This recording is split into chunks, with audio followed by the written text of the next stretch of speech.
Iran has warned it will target American bases in the Middle East if it is attacked by the United States. Follow this page, ecochnneltv, for more updates on international news. Iran threatens U.S. military bases. Warning comes day after renewed nuclear talks with Washington, which has deployed aircraft carrier group to Middle East Iran, has warned it will target American bases in the Middle East if it is attacked by the United States. Abbas Araghchi, the foreign minister, said on Friday that there would be a fresh round of nuclear negotiations with Washington soon, after the first such talks since last year in Oman. Negotiations had collapsed during Israel's 12-day war against Iran, during which U.S. warplanes bombed Iranian nuclear sites.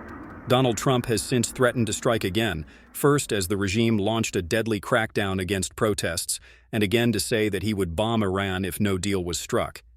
The U.S. has sent thousands of troops to the region, as well as what the president described as an armada of warships. There is no possibility of attacking American soil if Washington attacks us, but we will attack their bases in the region, Mr. Araghchi told Al Jazeera on Saturday. The warning came a day after renewed nuclear talks in Muscat with Washington, which has deployed an aircraft carrier group to the Middle East after Iran's deadly response to anti-government protests. Mr. Araghchi said the talks had been a good start, but insisted that there is a long way to go to build trust.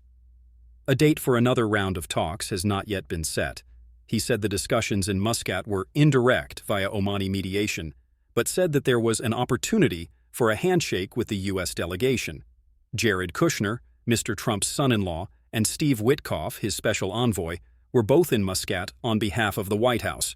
Going into the talks on Friday, the Islamic Republic had signaled it was willing to discuss its stockpiles of enriched uranium, which could be refined relatively quickly to weapons grade.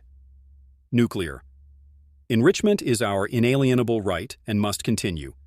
Even with bombing, they could not destroy our capabilities, Mr. Araghchi said, according to excerpts published in Persian on his official Telegram channel of the interview. We are ready to reach a reassuring agreement on enrichment, he added.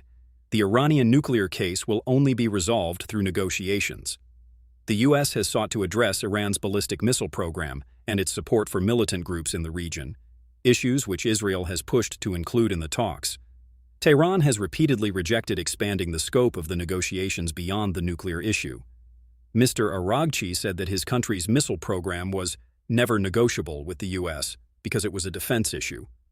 On Friday, the day of the talks, the U.S. imposed new sanctions on Iran. Within hours of the initial round of indirect negotiations in Oman, concluding the first formal discussion since the U.S. joined Israel's 12-day war with Iran in June, the State Department announced the sanctioning of a further 15 organizations and 14 ships allegedly connected with Iran's oil trade. Iran is already subject to severe U.S. sanctions, which the country is likely to demand be lifted in return for concessions on its nuclear program. Mr. Trump claimed in June that the U.S. stealth bomber raid had obliterated Iran's nuclear program. Defense officials question this, and there is evidence that Iran is rebuilding its production capability. Israel is now thought to be keen for the U.S. to strike after being more reluctant last month. The current crisis was triggered by the mass killing of protesters by the Iranian regime in demonstrations that began at the end of December. Mr. Trump warned Tehran to stop the violence, assuring protesters that help is on the way.